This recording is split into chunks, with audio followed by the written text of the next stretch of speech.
library studio here of the YAHOWah blog. I'm Craig Winn, and this is Kara, which is looks like I shrunk the Wookiee for those of you who are regular listeners. My pleasure to be with you. We're going to resume our program on Gibowr, and Miss Kara wants to be known as a Gibowra. She is a real tenacious little puppy.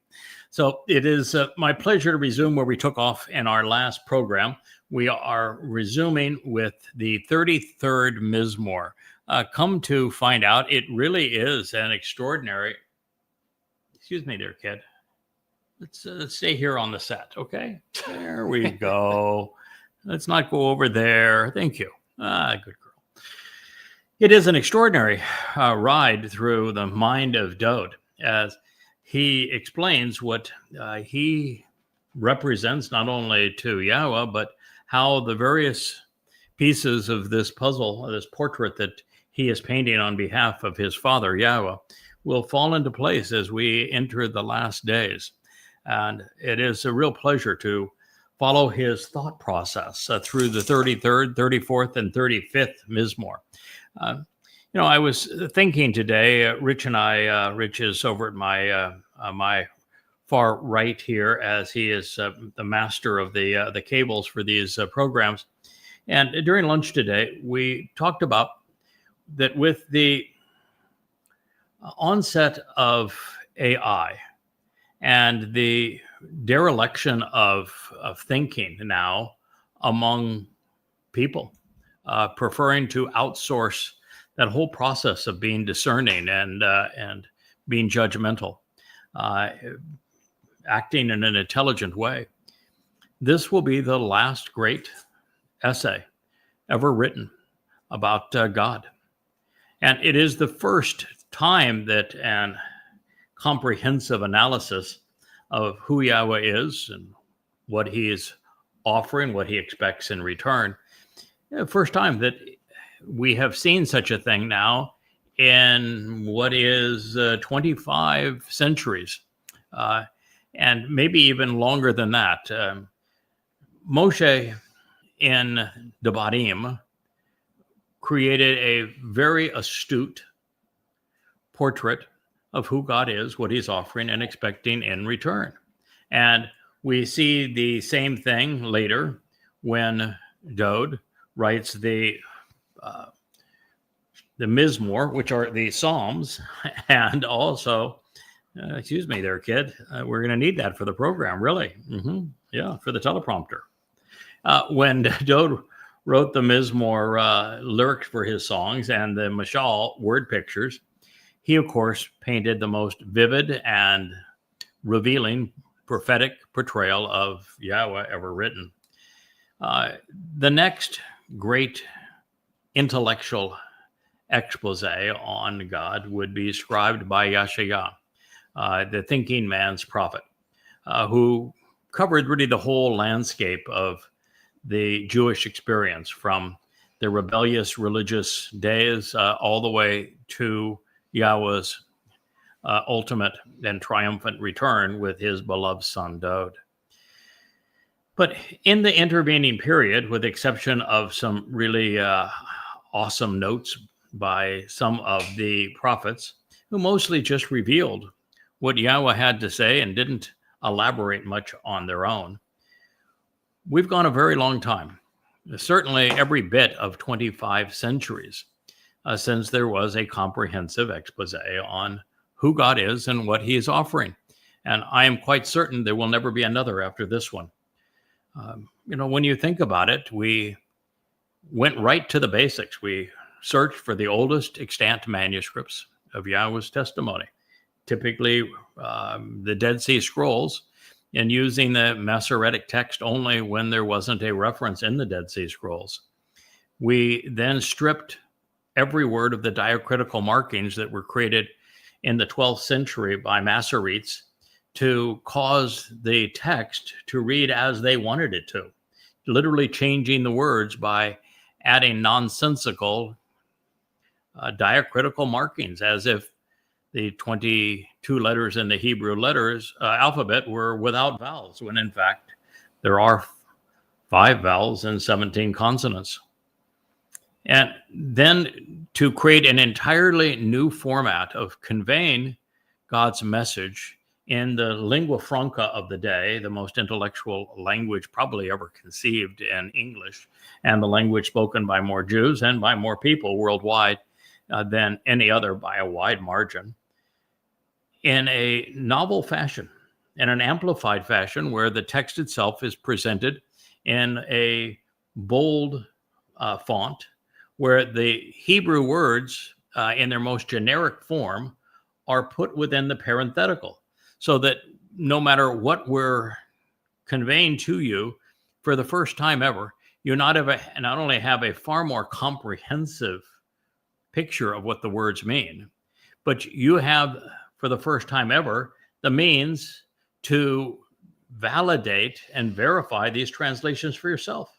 It's why it's just so exceedingly odd for the unthinking of the artificial intelligence, these chat bots, to make the claim that we are assigning our own definitions to words, when in fact I have the most accurate and comprehensive definitions of the word that is possible, and that the very means to validate every translation is, and every word is contained in the translations themselves, something that has never been done previously. And then a more comprehensive explanation of that phrase within the parenthetical. And if it's a verb, we very often present the stems, the moods, the conjugations, so that you have a better ability to understand them. For example, we're going to render shagach in this next statement in Psalm 33:14. And it means that he looks intently, he observes and examines.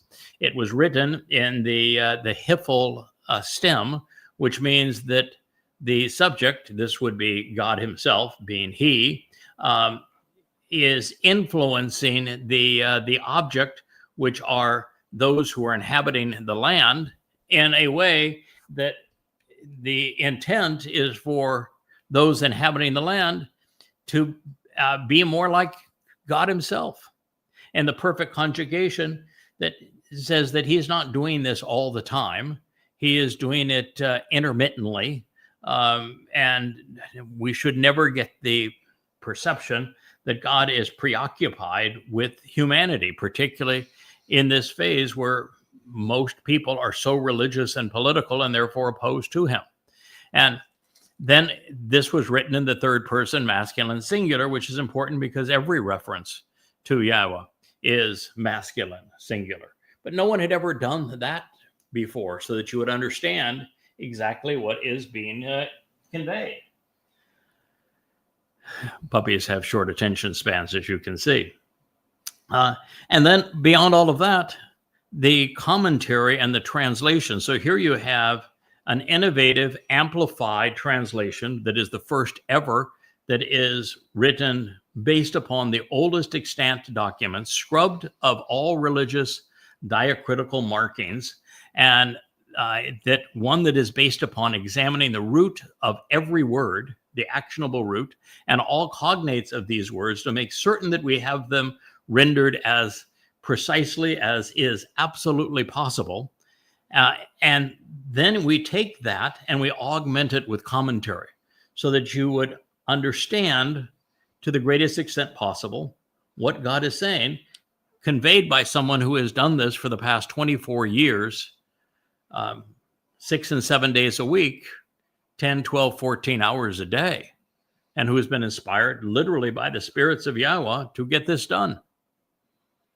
That has heretofore never been done before.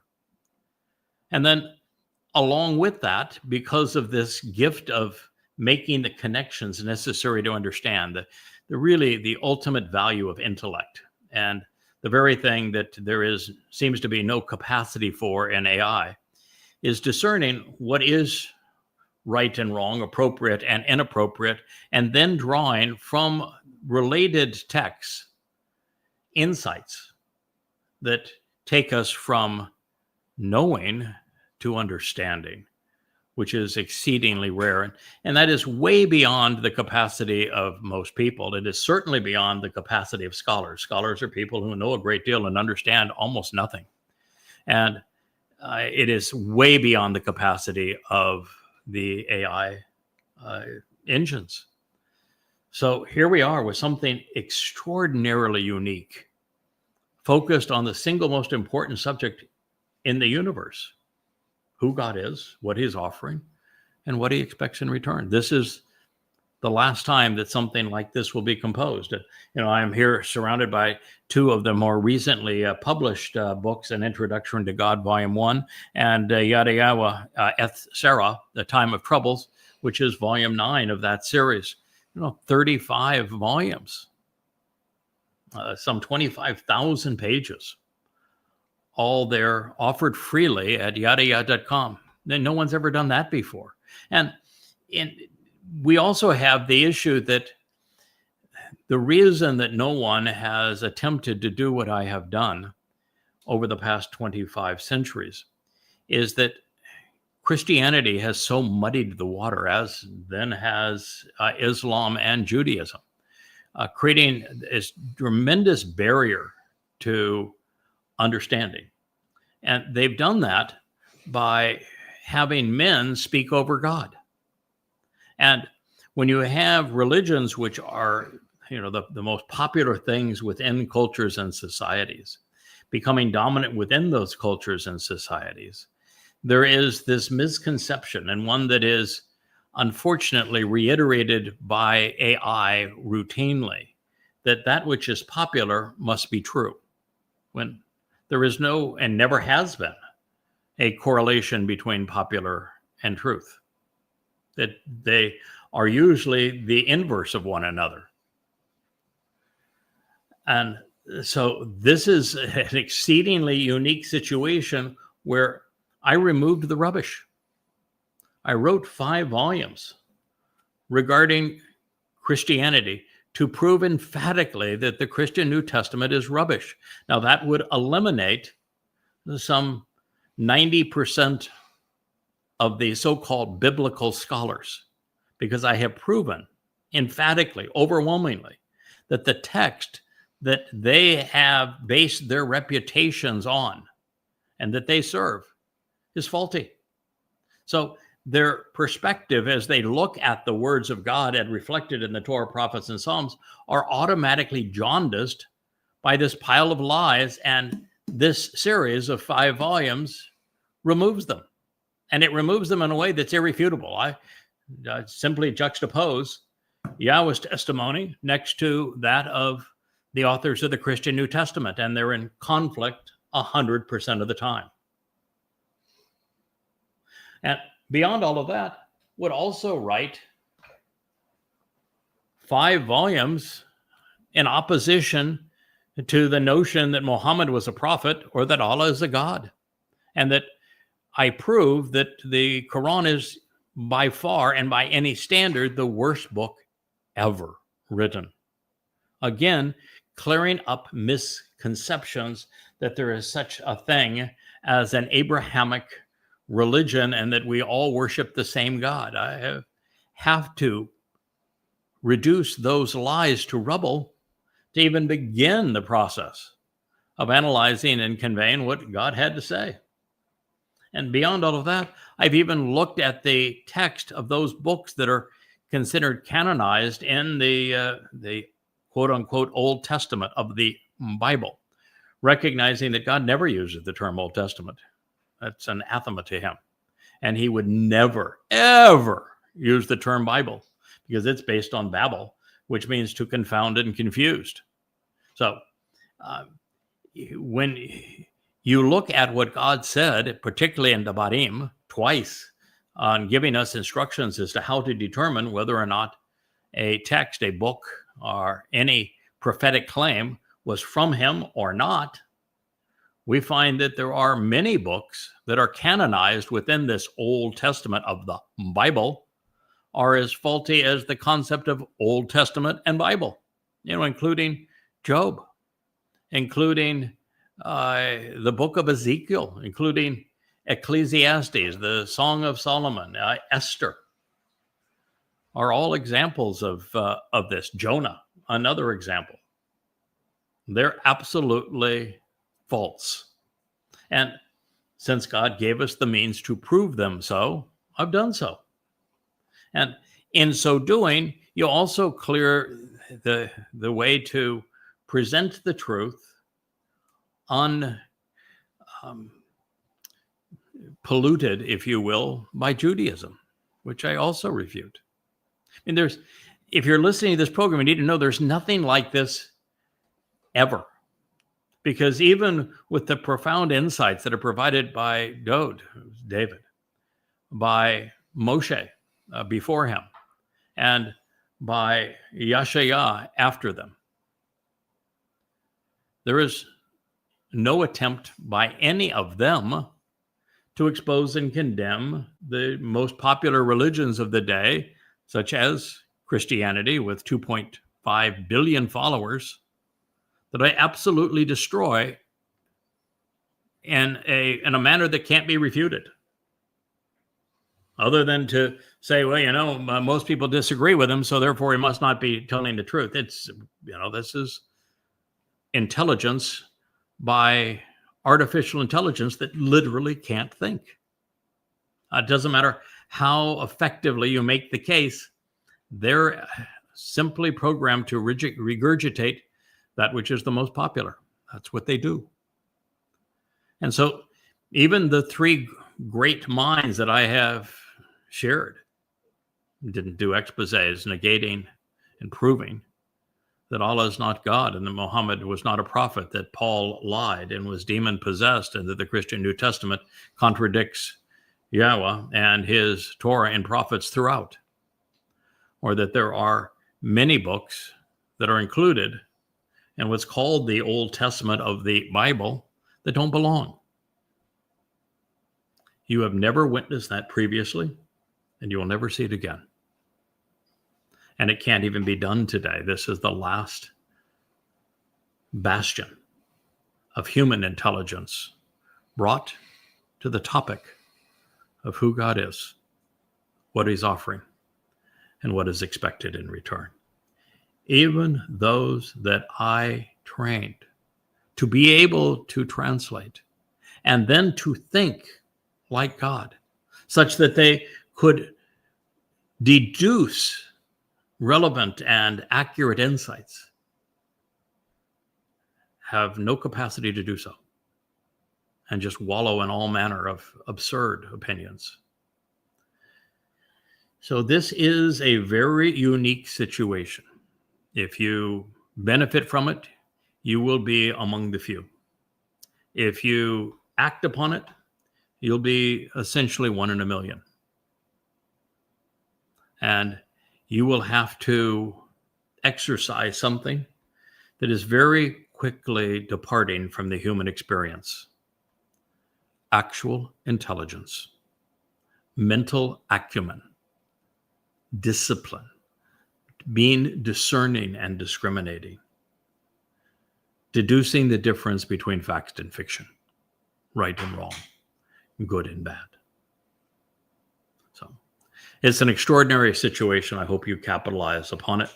As I say, it's the first attempt in 25 centuries, and it will be humankind's last endeavor on this journey. Out of the place to ponder what has been firmly established, min makon, out of the sight and space-time as the location and foundation for everything which was set up. From this dwelling place, Yashab, he looks intently upon all of those inhabiting the land. Song, Mizmor 33:14. Now, it should be noted, and I'm always eager to share insights that will help you understand my thought process in rendering not only the translation, but also in conveying the intent of the writer. And here it should be noted that I translated this verse assuming that Dowd was still speaking of Yahowah, looking on from the spiritual realm as we transition from the 13th to the 14th refrains of his song.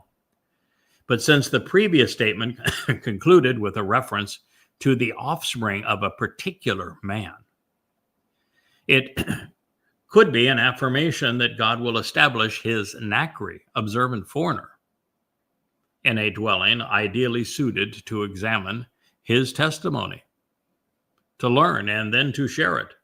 And if a master of the cables is occasionally showing you the great outdoors to my left, you will have an appreciation of the fact that we are indeed positioned in an ideal environment to focus all of our energies onto understanding the words of our God and conveying them intelligently. It has never been a better situation to write, to think, and to share without interruption. So Yahowah, in this way, could well be still revealing that this goy, to reach his people while caring for their needs, is in a place such that he is as effective as possible, accomplishing what God wants done. In other words, God's delegating this responsibility, as he always does. Boy, as I've gone back for, I don't know, probably the 10th time, presenting the 89th Mizmor, and I'm doing so because I've decided that I would introduce BasharHerald first with Moshe's presentation of Dowd in the 18th chapter, and then following that with Yahowah's presentation of Dowd in the 89th Mizmor. And when we read it, it is absolutely undeniable that Yahowah chose to cut the covenant with and through Dowd, and that everything that has been achieved that is of value to us has been a collaboration with Dowd serving as Yahowah's coworker. And so the other day when I expressed my disdain for those who were claiming that God alone saves in the sense that he didn't need to work through someone like Dowd, you really need to change your attitude, because it is grossly in opposition to God. And this is over and over the message of the 89th Mizmor. It's a combination of that, and that just as God has chosen to delegate through his coworker and to collaborate with the Dowd, Dowd too will delegate as he collaborates with his right arm. Dowd is Yahowah's right arm at his right side, and Yada serves Dowd in the same way. In the end, God, of course, wants his people to be of like mind. When this occurs and they come together and return to him, well, he will reciprocate. And this is the intent of Taruwah leading to Kipurym on behalf of Sukah. The 33rd Mizmor reads, "He's the one who fashioned and formed their heart and mind to be together at the same time, united and joined as one. He's the one who makes the connections to understand something about their every endeavor." God gave us the ability to comprehend his nature and our world by using our nesama. It's our conscience. And then he provided his Torah instructions and Nabi revelations so that we would have sufficient evidence to process and grasp what he is offering and expecting in return. Now, in this regard, having listened to the rabbis rabble on, one of the things that they do is they constantly corrupt God's terms. They want to pretend that their nephesh soul has a divine aspect and unites them with God. And it doesn't. All animals have souls, and a soul doesn't unite you in any way, shape, or form with God. Your soul is the reservoir of who you are. It embodies your aptitudes, attitudes, and character, as well as the full reservoir of your experiences. But it's our neshama that connects us with God. Our neshama is our conscience, the ability for us to think, for us to exercise good judgment, for us to understand the difference, for example, between a nephesh soul and a ruach spirit. Yahowah has a ruach spirit. He also has a nephesh soul. He communicates with us through his ruach and through his word. So these are just important things for us to understand if we're going to appreciate who God is. Now, that notwithstanding, it would be out of character for Yahowah to endure witnessing every human endeavor. Would drive him crazy.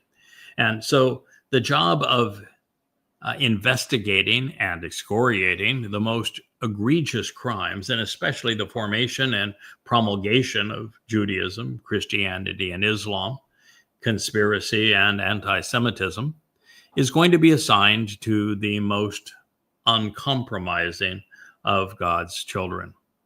And therefore, to a significant extent, the results of this collaboration are found, well, in Babel, Twistianity, and goddamn religion, where I excoriate them.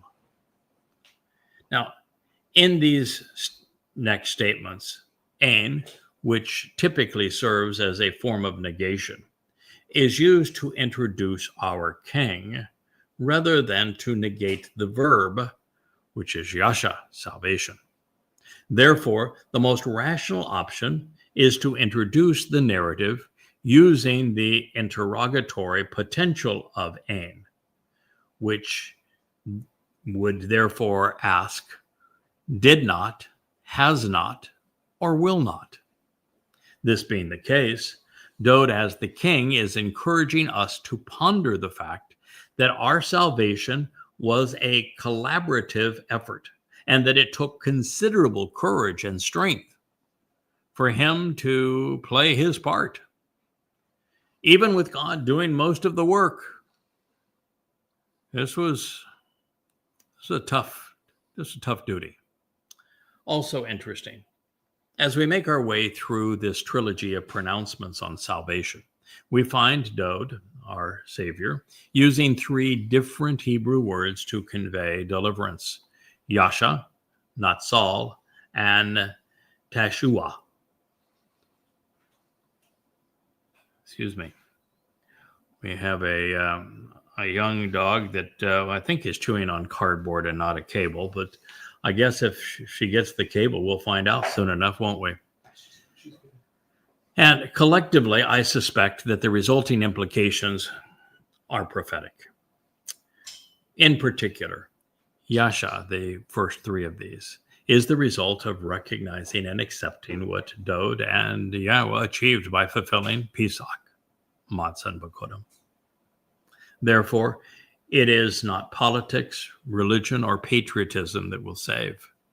And this is a lesson most Jews and the world at large needs to learn if we're going to have a relationship with God Almighty. So I'm rendering Ein as I had disclosed.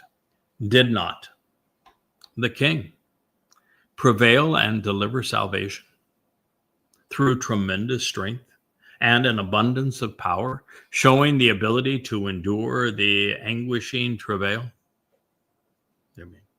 He wrote in first person that he'd be crucified. There is no more painful way to die.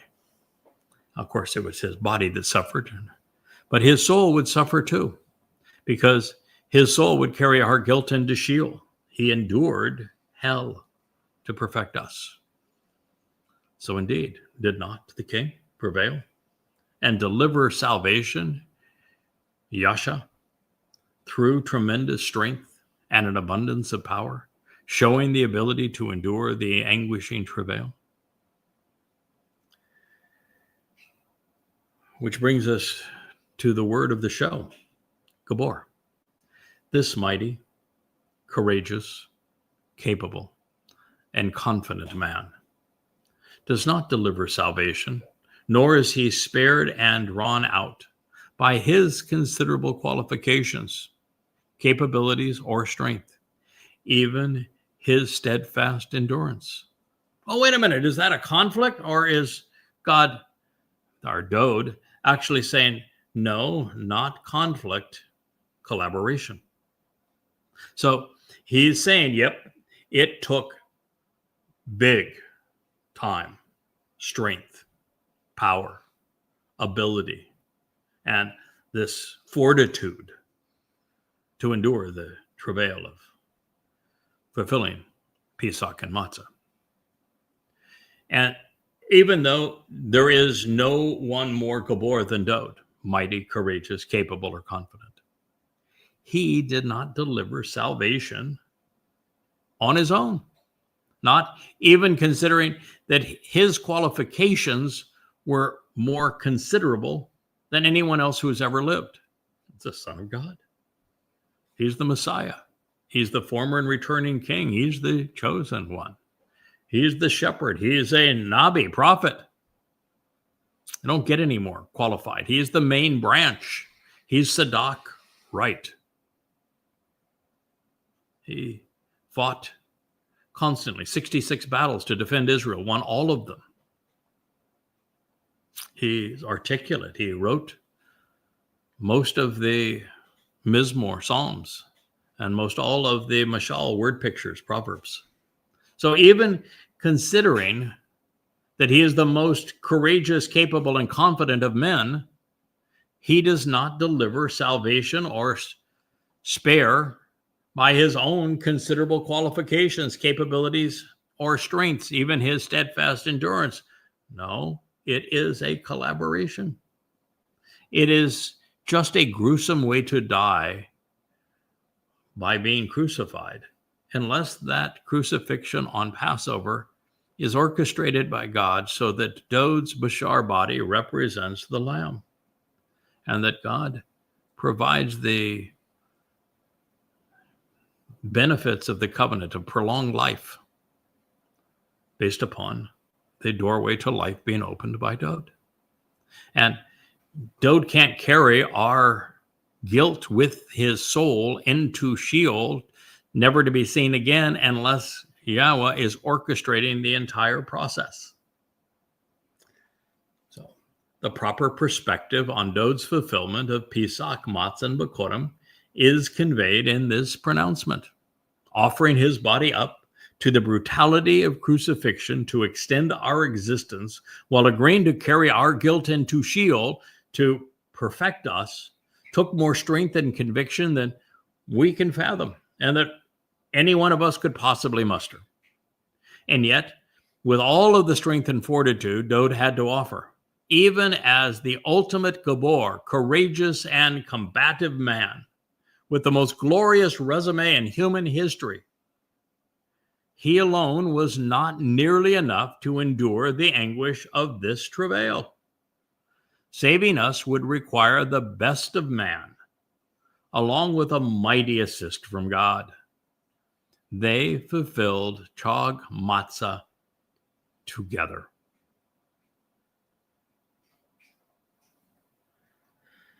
This remarkable man, our Messiah and King, would have to be exceptionally Gibowr, brave and bold, courageous and capable, even to contemplate such an ordeal, much less endure it.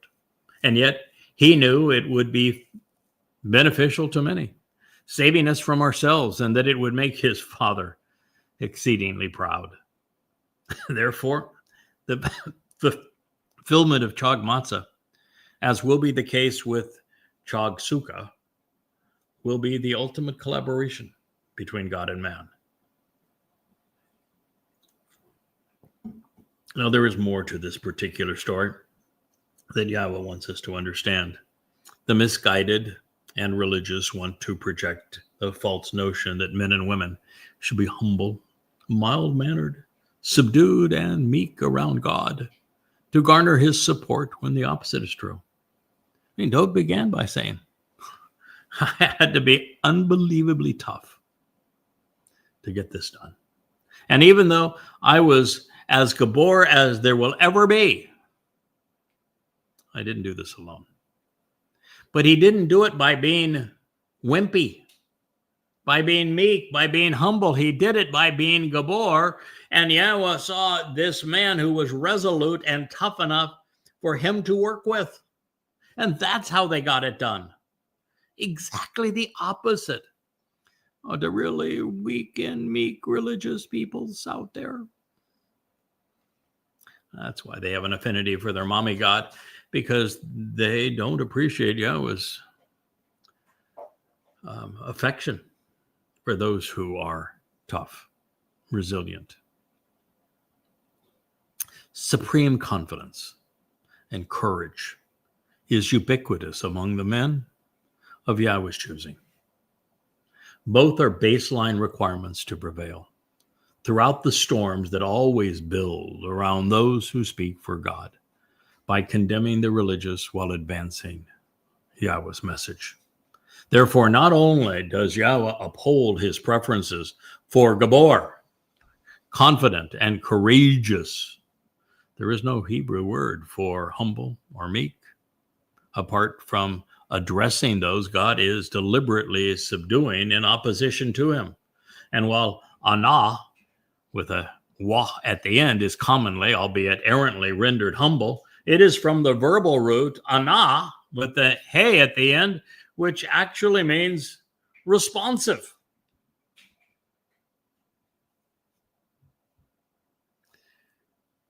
Why in the most cited prophecy regarding the Messiah, Isaiah 9, is Dowd called Gibowr if God prefers wimps? Why in Yahweh's ode to his beloved son is the Messiah and King called Gibowr if Yahweh wants humble?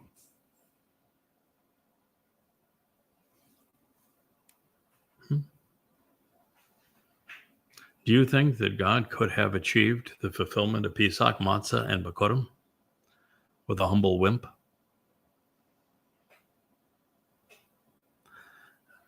No possibility whatsoever. But more than this, wouldn't it be counterproductive and in opposition to the covenant for a vastly superior being to want a tremendously inferior being to be humbled all the more in his presence? God's entire purpose is to do just the opposite, to raise us up, not push us further down. Think it through.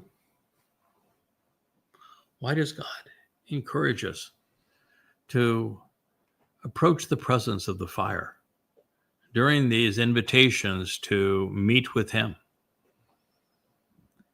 Isn't it because the fire transforms decaying organic material, bodies, if you will, into energy and light that is more empowered and rises up to the heavens? Well, this juxtaposition of being both resolute and reliant is the point of the previous narrative. Dowd was as bold as any man, and yet he prevailed because of what Yahweh achieved through him. But since God wasn't pulling the strings of a puppet, he needed a man who was up to the task, one as much of an equal as any man who has ever lived. Do you know that in the 89th Mizmor, God actually declares that Dowd is his equivalent in the material realm, that he is his counterpart, that in Dowd you see God more clearly than in any other human manifestation. That's pretty extraordinary, isn't it? And Dowd is never once called meek, but he is often called Gibowr, strong and courageous.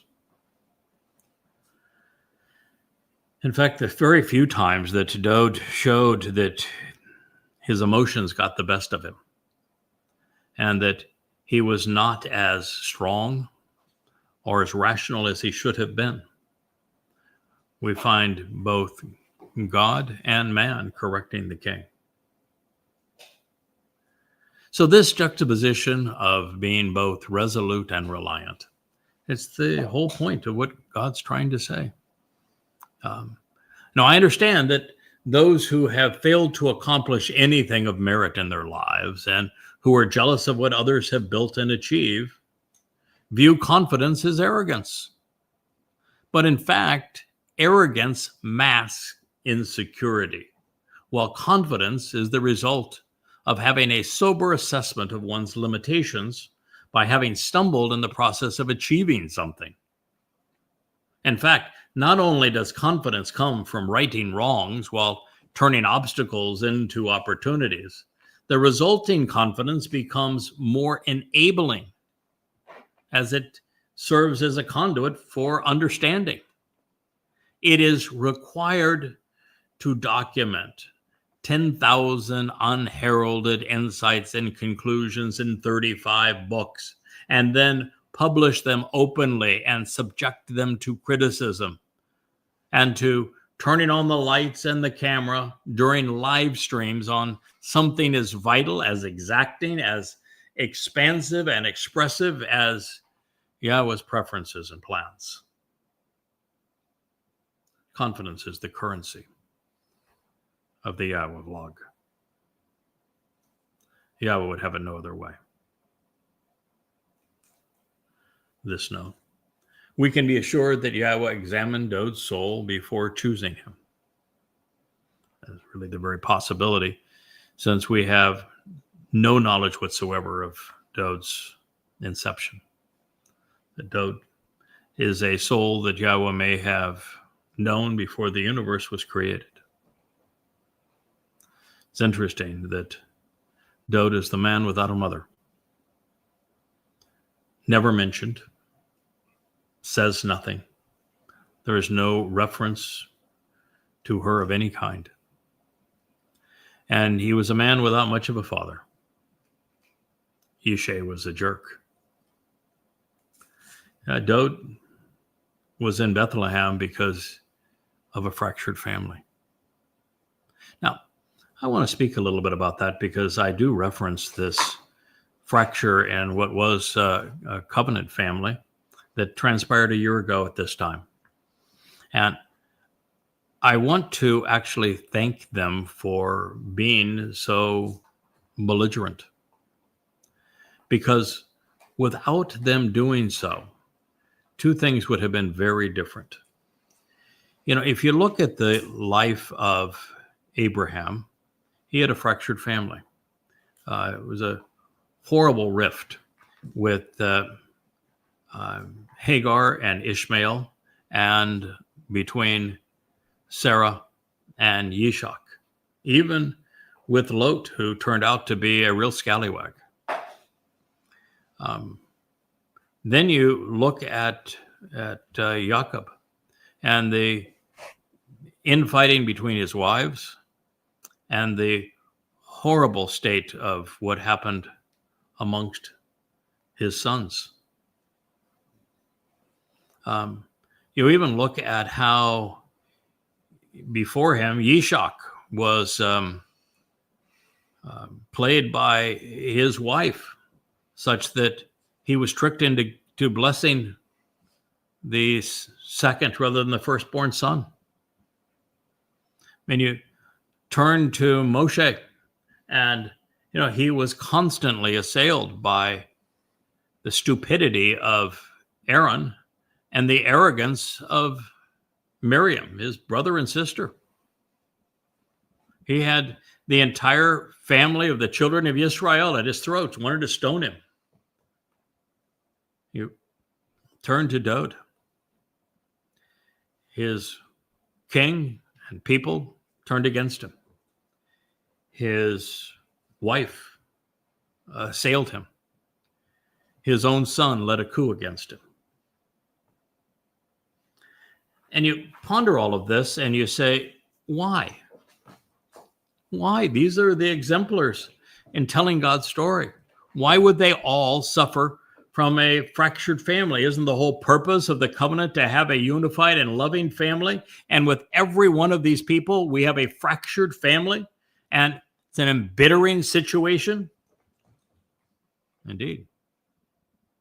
And yes. So why? Do you know? It's worth contemplating. I do know the answer. Going all the way back to the garden, when Adam and Towrah sided against God, and he had the first rift in his family. God has known very little but belligerence, embittered rebellion from humankind. The people he has tried to nurture, to teach, to lead, to empower, to enrich, have spit in his face. Now, no time was it worse than during the Exodus, where the entire time the children of Israel were belligerent towards God, told him to shut up and go away. And so if someone is going to speak for God, and there have been some 20 men in particular that have done so vociferously, they must have empathy for what God has endured. They must, as was the case with Hoshea when Yahweh asked him to marry a religious whore, have an appreciation of what God has had to endure from his people. How else do you speak for God and show any empathy for what he has had to endure with his wayward children, his broken family? The covenant has been broken from almost the moment it was created. And so if you're going to speak for God, you're going to have experienced that. And so without this shattering of the covenant, with the belligerence that became so obnoxious to me, I would not have known that. I would not have had that same empathy. And at the same token, without the embittered nature of their ongoing attempts to discredit me and to devalue this whole library of books of YadaYahowah, and their result, which is to bring Yahweh's name back to his people and reacquaint them with their Messiah and Savior. Without that attack, I would never have been drawn back to the Torah in such a way that I came to understand that far more than a historic narrative, it's prophetic. It speaks directly of our time. Numbers 5, Numbers 11, 12, 13, 14, especially 15, 19, 20, all of it speaks specifically of us and our time. Debatim 29 with the arrival of the Nakri. Genesis 1 with the greater and lesser luminaries. Numbers 11 with the arrival of Eldod and Midod. Samuel with the expressions of the work of Obed-Edom to support Dowd so he could celebrate the arrival of the Ark of the Covenant. It's all prophetic of our time. And had it not been for the belligerence of this mother goddess cult, I would never have gone there with that expectation and been so illuminated and enlightened by Yahweh's testimony so that I could share it with you and you might understand the mindset of God as never before. So it has turned out to be something that was necessary.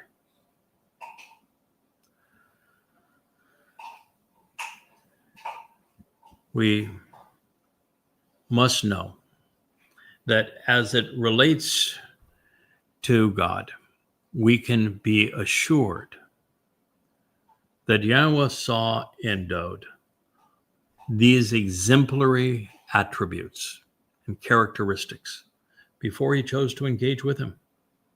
He realized that he was coworker to the greatest extent possible, a man of great strength.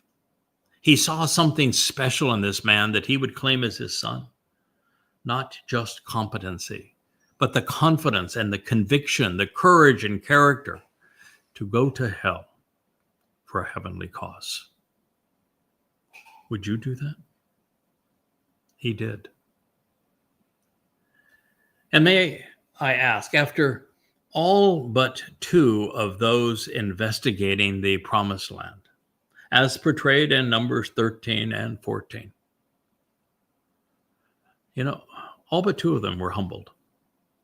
They cowered in the sight of ordinary men. They imagined giants. They were so meek.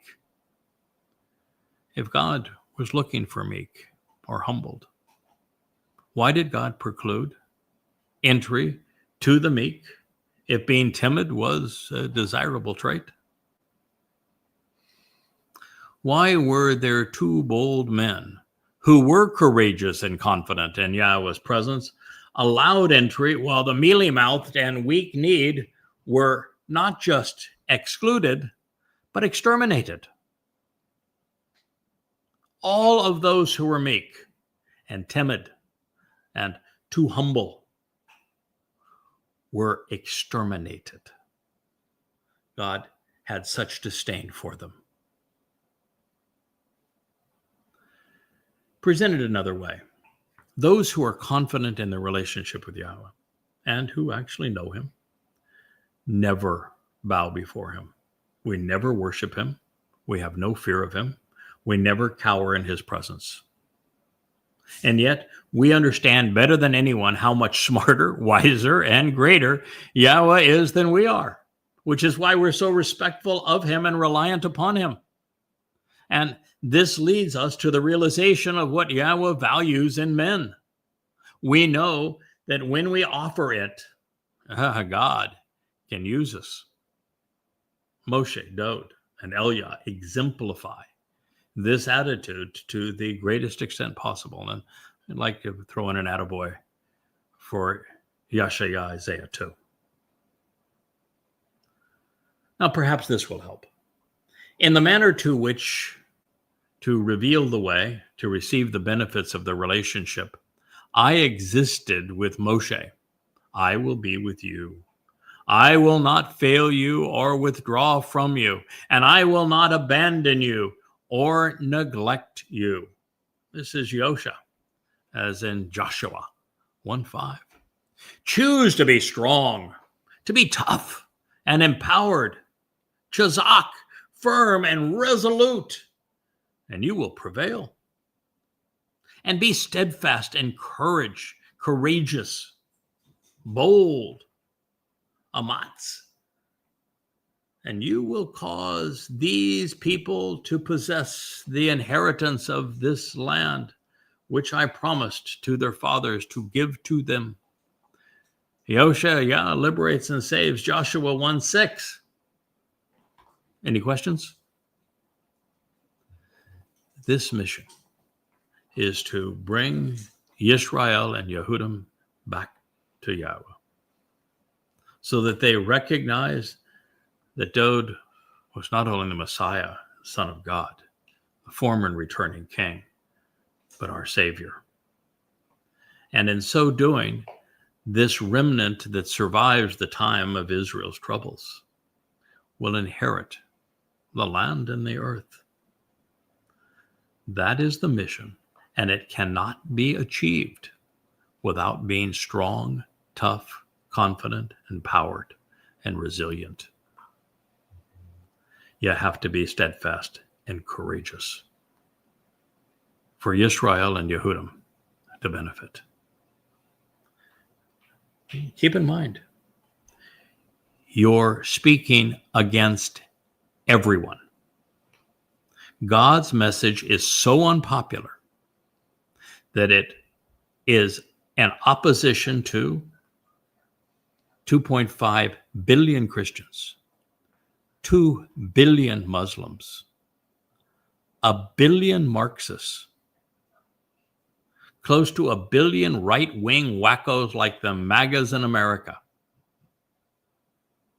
over 1 billion people who are anti-Semitic and conspiratorial. This is a message that will only resonate with 1 in a million. Can you imagine going out there in social media and projecting this message openly, boldly, knowing that all but 1 in a million are not only going to reject you, they're going to demean you. They're going to slander you. They're going to attack you.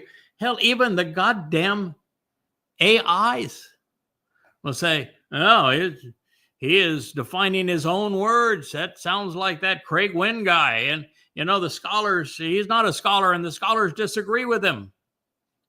Put your finger up, check Wikipedia, and say, yeah, the majority of scholars support Christianity. It doesn't matter that it's a lie. It doesn't matter that it's impossible that it could be true. God isn't a man, and men cannot kill God, for starters. And Paul misquotes God every time he cites him.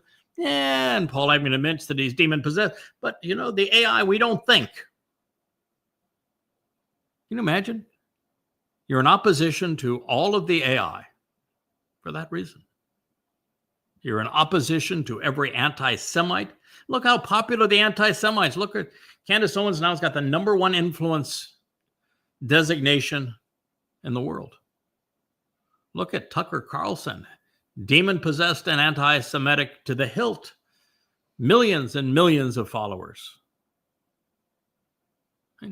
We have entered a time when being anti-Semitic, being religious, being political, even with a president who is a pedophile and a consummate liar, vicious, confabulator.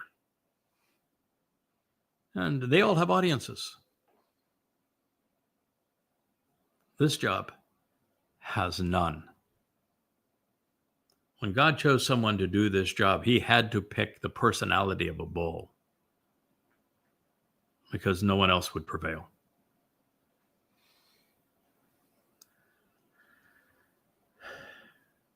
As I survey what we have just considered, I'm reminded that Yahowah has chosen very few men through whom to convey his message and to carry out his plans.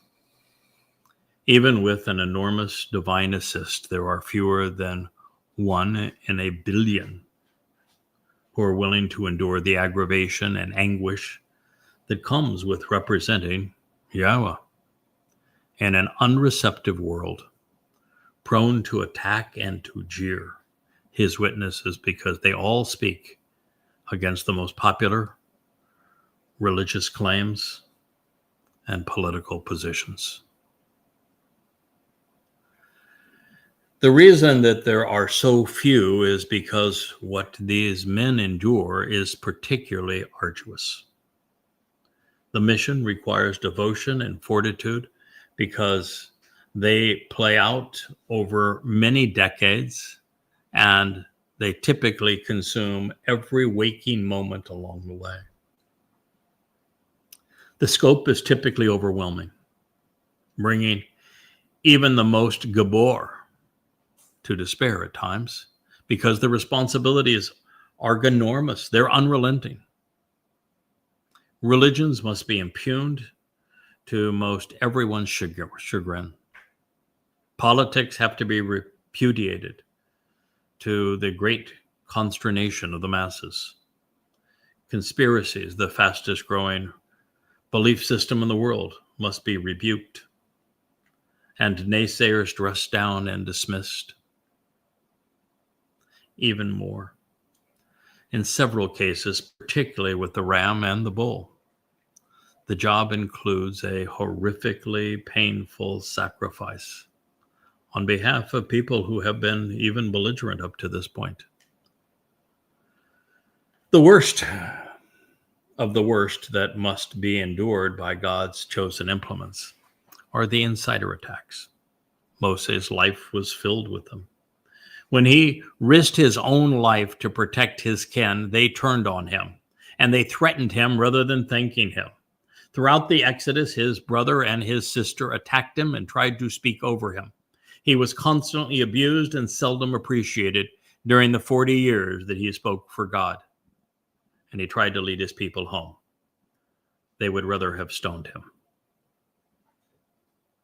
Dowd survived threats from every direction, beginning with his people's choice of king. Shaul's popularity positioned him to make Dowd's life miserable, as he made bringing Dowd down and destroying him his life's ambition, while twisting the Torah to serve his purpose. Dowd's wife, Michal, as we have discussed and shall soon see, was relentless in trying to disparage Yahweh's chosen implement. And then we have the ultimate in fractured family upheavals, when Dowd's son, Absalom, turned against him and led an eternal insurrection against the Messiah, Son of God and King. I, of course, would endure mine. Not once, but twice, even if the malcontent cast of deplorable characters arose out of the same conspiracy. Initially, the antagonistic conspiracy cult called themselves Unpopular Truth. They're still around, still political. And they would reconvene a decade later as the Mother Goddess cult, as they pretended to speak for a non-existent spirit mother. But then they began to busy themselves with slandering and disparaging me. All perhaps that is the reason that we now read, those who would jump abruptly about, leaping from one thing to another, akin to a bird, are deceptive and misleading. They are self-serving liars without any justification, providing a vain and false sense of security, pretending to help and save while screaming, crying, and shouting.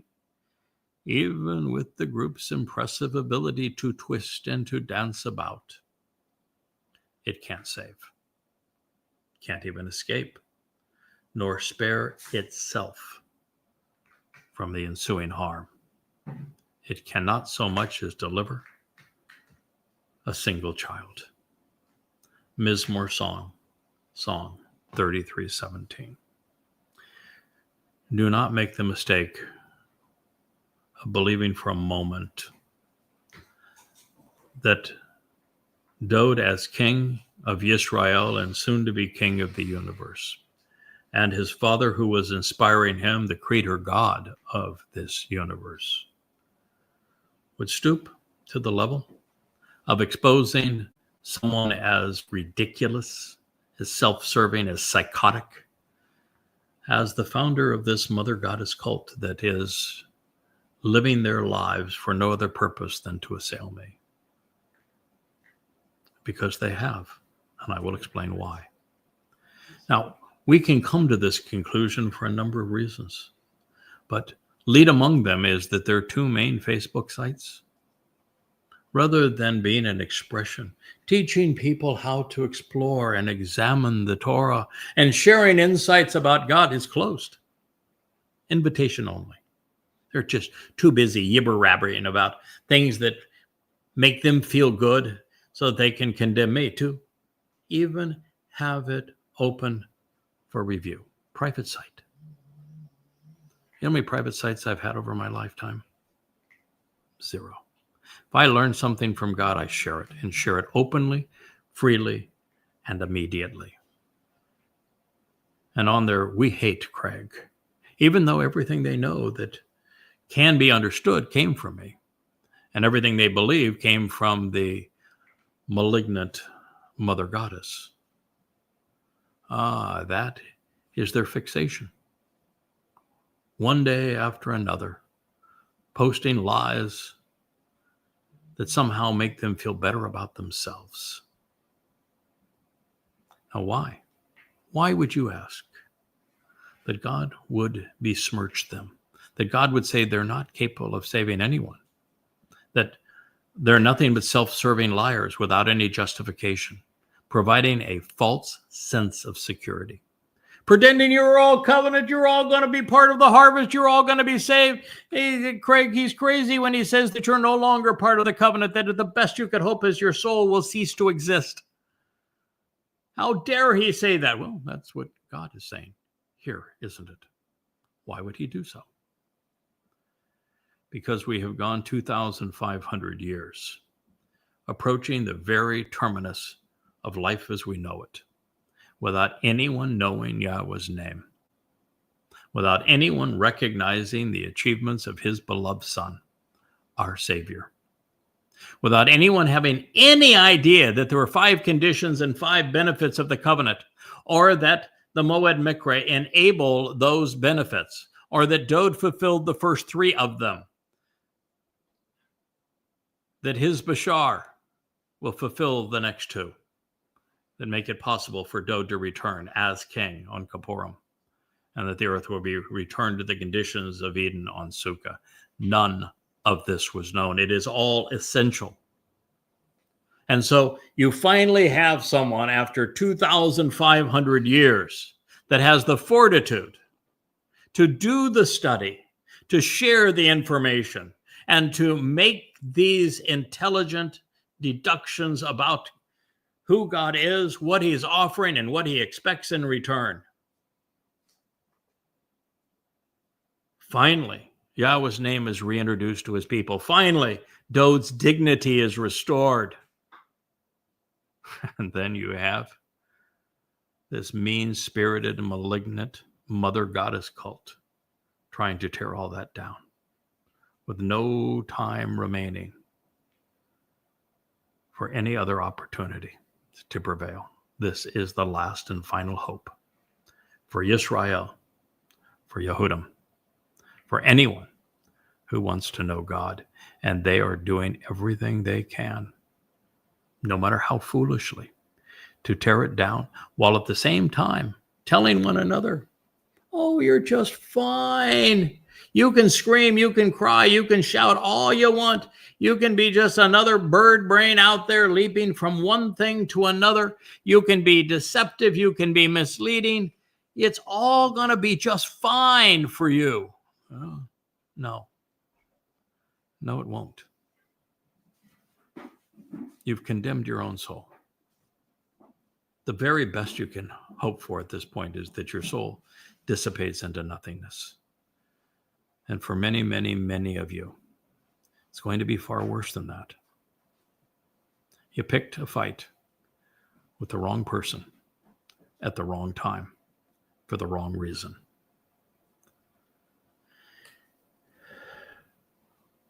Even with the group's impressive ability to twist and to dance about, it cannot save, it cannot escape, nor spare itself from harm. Mizmor song, Psalm 33:17.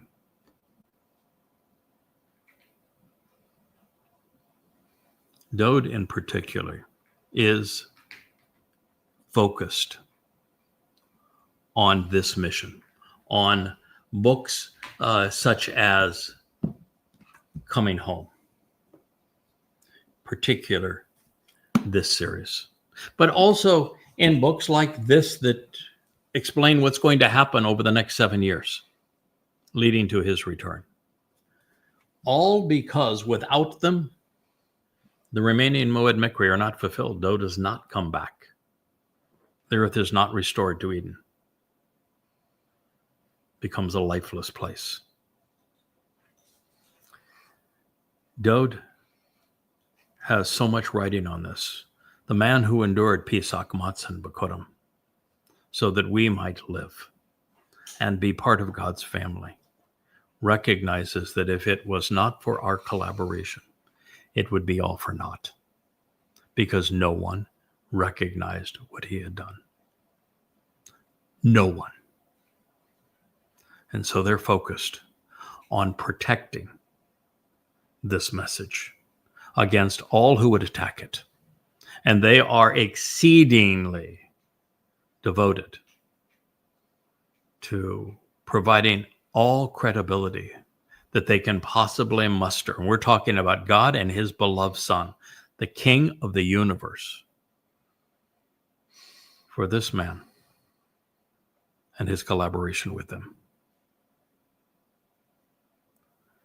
From one moment to the next, and without exception, every member of this mother goddess cult that is now the insiders who have become so embittered, well, they went from learning from me and agreeing with me until the moment a clinically diagnosed psychopath decided to jump abruptly to a life of lying and disparagement.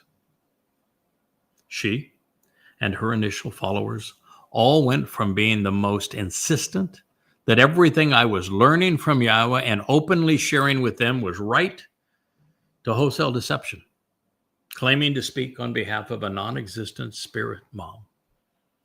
The woman who claimed that she was a bird in the Towrah and thus written into God's story became an entirely self-serving, vainly twisted malcontent while pretending to help those whose souls she was destroying, as is the case with every psychopath.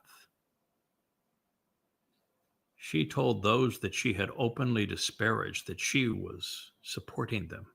And then she told all of those that I had openly supported that I had criticized them. And they believed her,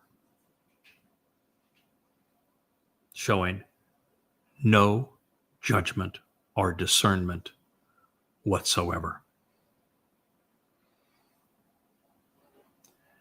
She claimed that she could assure their salvation. Don't worry. We'll speak for Mommy God. She will save us. Shabuah will be our harvest. No.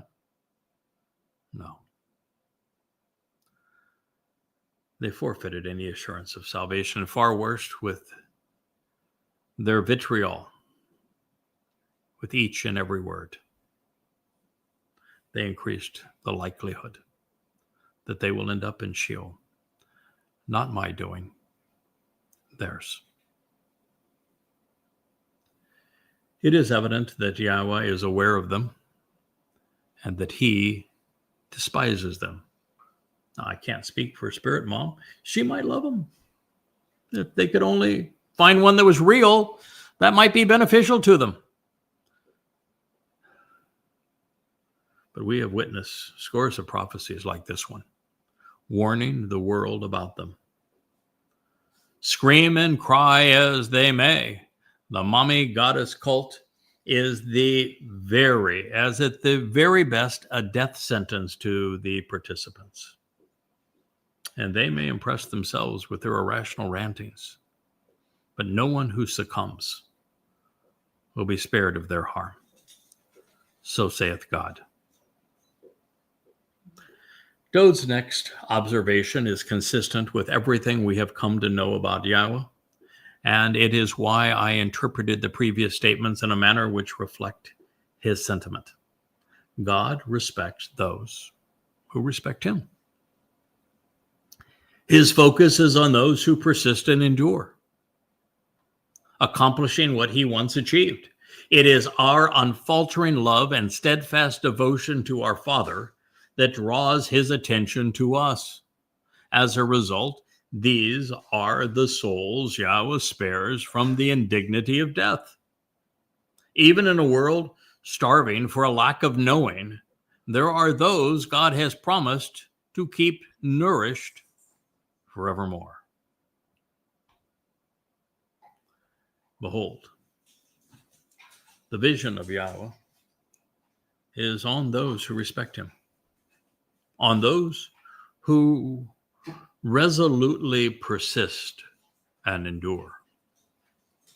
Because of their unfaltering love and devotion, rescuing, delivering, and saving their soul from death and keeping it alive, even as others starve.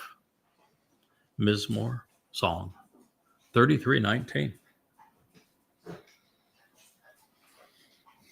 God is no fool, and he isn't a masochist.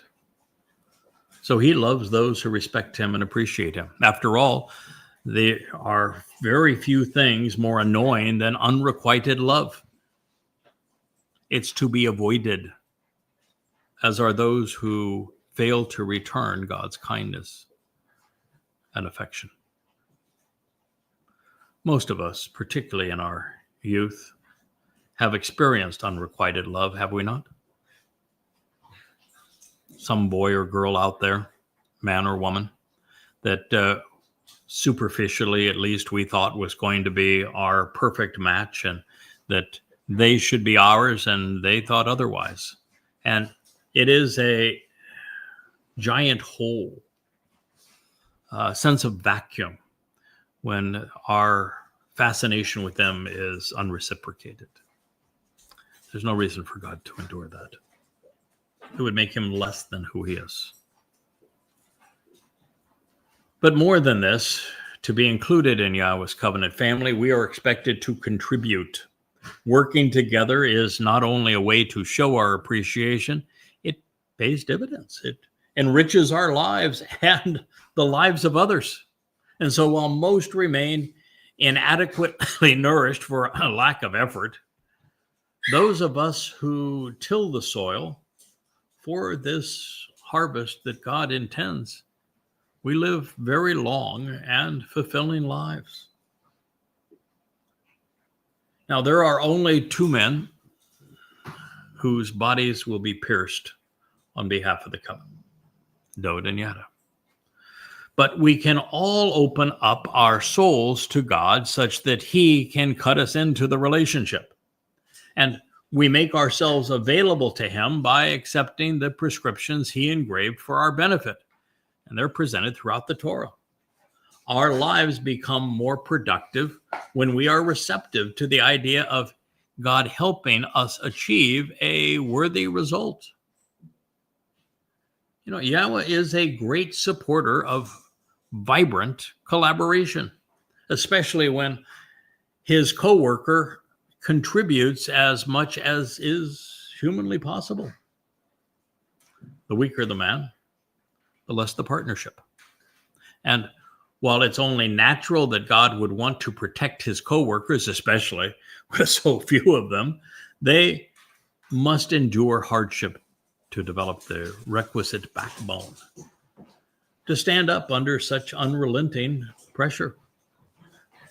And yet, through all of the abuse, those who engage with Yah are automatically enrolled, in the ultimate life assurance policy. Wow, there are cables on these computers, and we now have Kara and Wookie chasing each other across the studio, and they are just certain that they're going to tear this place down. So we will do our best to pursue this testimony just a bit longer before we realize that we have been outmatched by the exuberance of the puppies.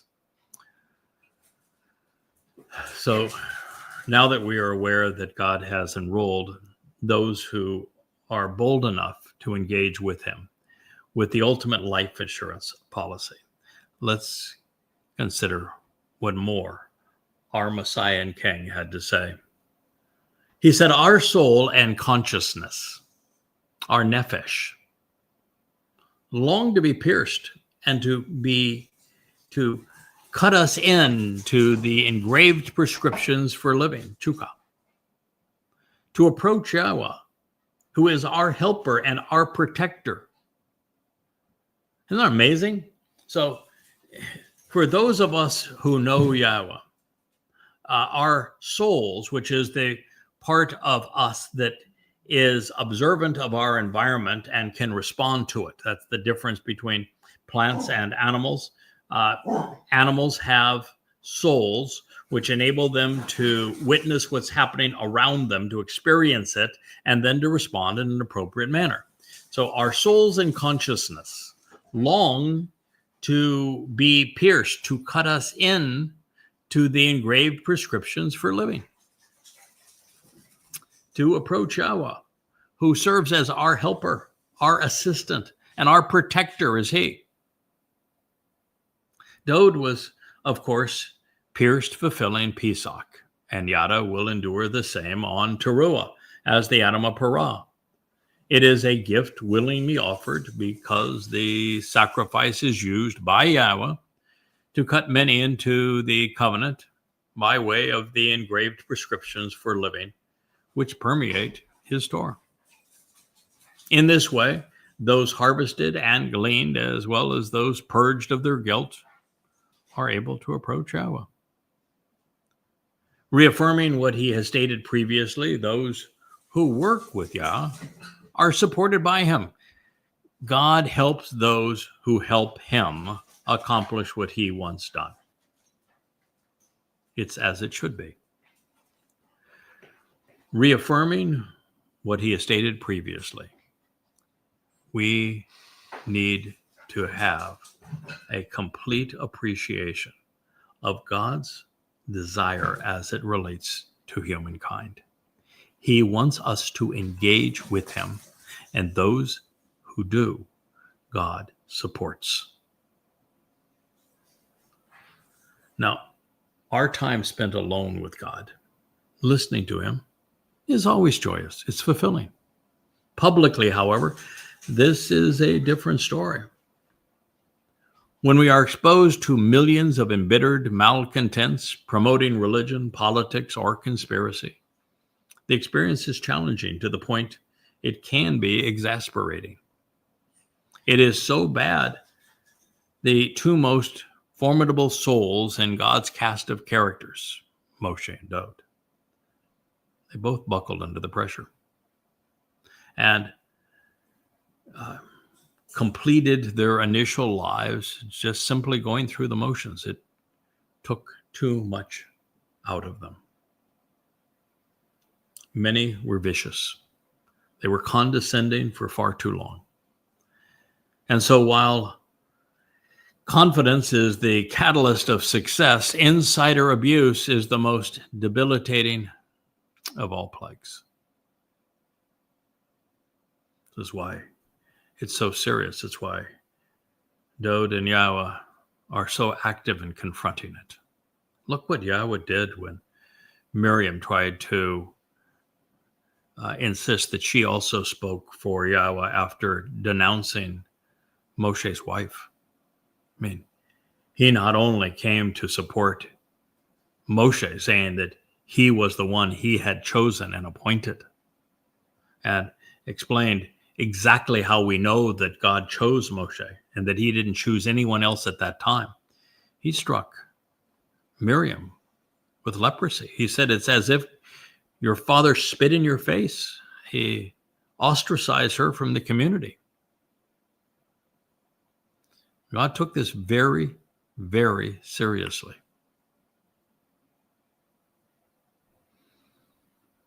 Now, it's true. One-on-one, our Father is always a pleasure to work around. He is the perfect parent, conversationalist, teacher, boss, and friend. But as people, not so much. Nevertheless, because he is so charming and compassionate, we are willing to endure the stripes so often absorbed when speaking on his behalf, particularly when trying to reconcile the relationship that has been fractured as a result of his belligerent children. Indeed, in him, our mind and heart rejoice and are elated, because in his set apart and unique name,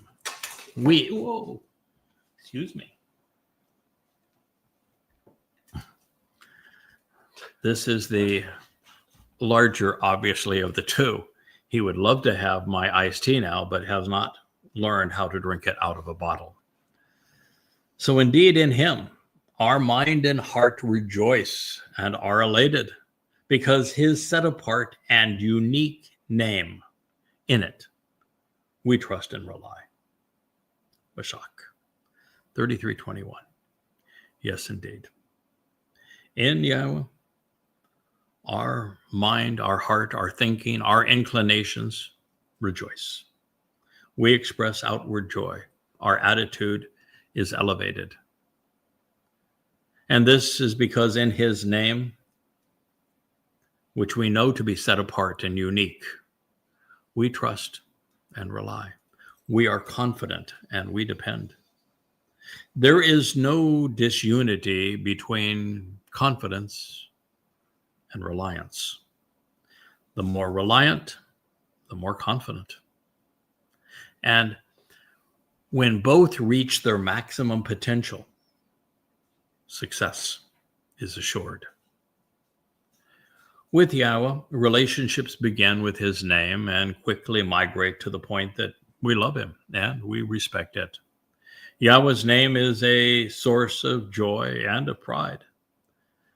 And knowing, loving, and using it is simply the first of many strides we take when we want to end up ultimately enveloped in his arms.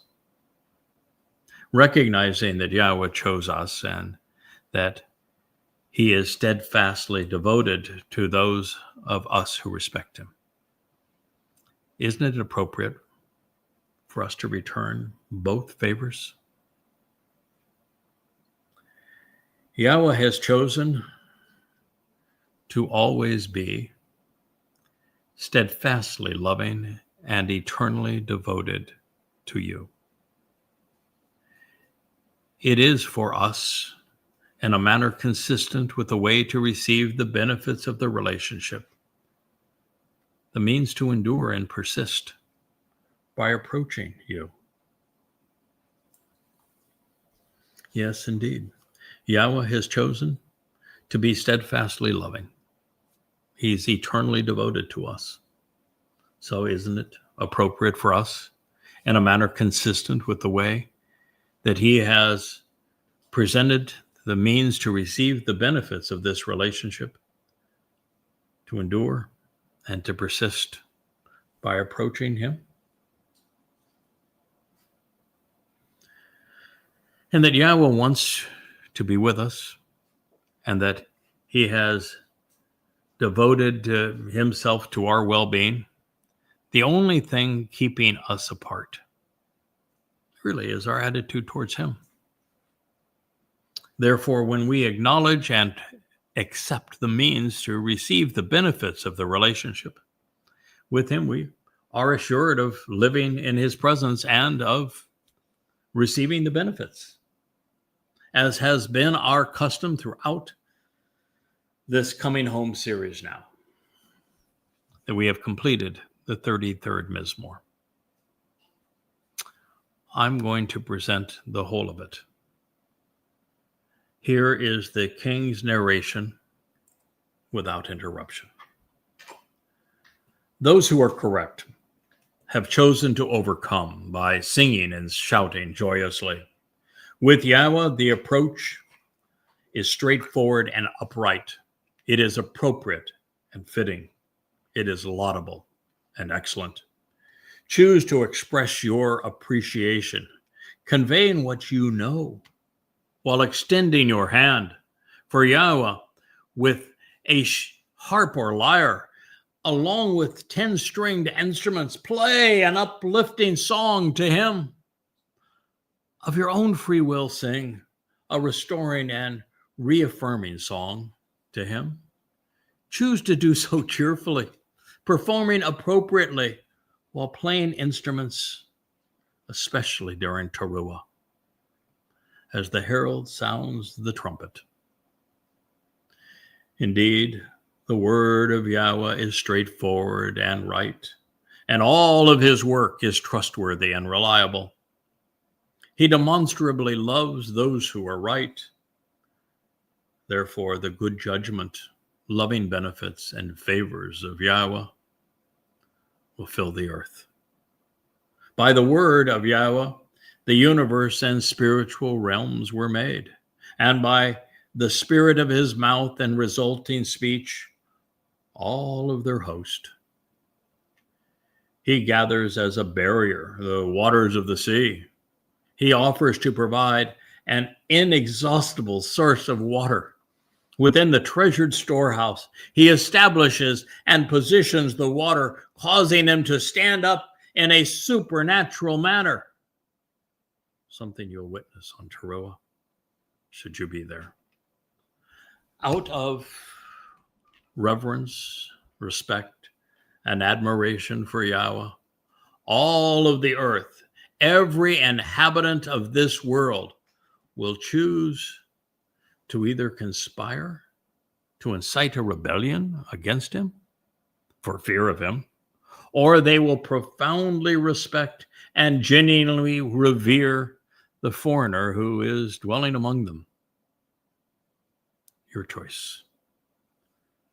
This is the reason he spoke of him, and he came to be. It's why he instructed him, and he was present, appointed, and standing. Yahowah negates and crushes the revolting schemes and defiant plans of the Gentiles. He discourages and forbids, even frustrates and restrains the musings, the inventions and opinions of the people. The advice and counsel of Yahowah is presented and stands forever. The purpose and plans of his heart and mind are for all places, times, and for the generations to come. For the benefit of the relationship, HaGoy, this non-Yisraelite, will reveal the way to get the most out of life. His God is Yahowah.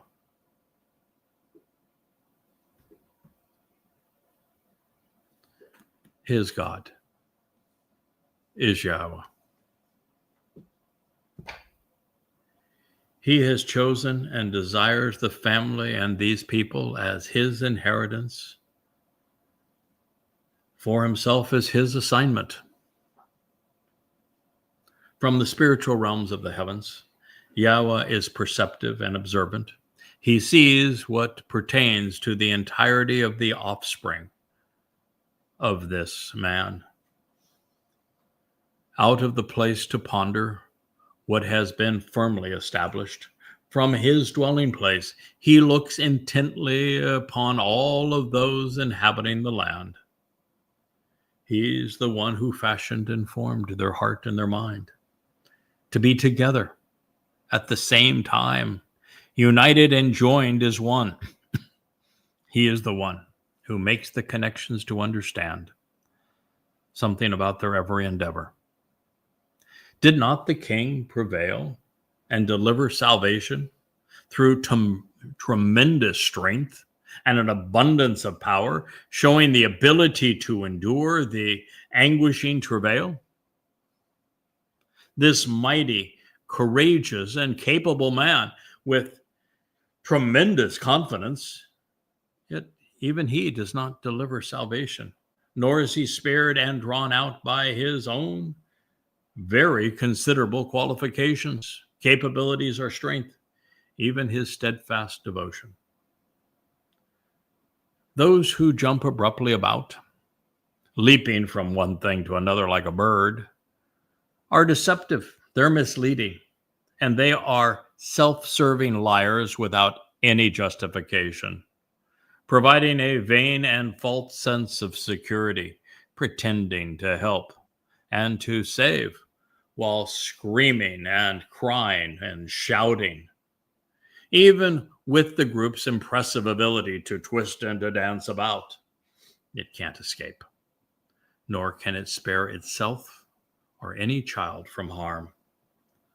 Behold, the vision of Yahowah is upon those who respect him, those who resolutely persist and endure because of their unfailing love and devotion, rescuing, delivering, and saving their soul from death and keeping them alive as others are malnutritioned. Our soul and our consciousness, they long to be pierced to cut us into the engraved prescriptions for living, to approach Yahowah, who is our helper and our protector. Indeed, in him our mind and heart rejoice and are elated, because in his set apart and unique name, we trust and rely. We are confident and depend. Yahowah has chosen to always be steadfastly loving and eternally devoted to you. So it is for us, in like manner, consistent with the way to receive the benefits of the relationship, to endure and persist by approaching you.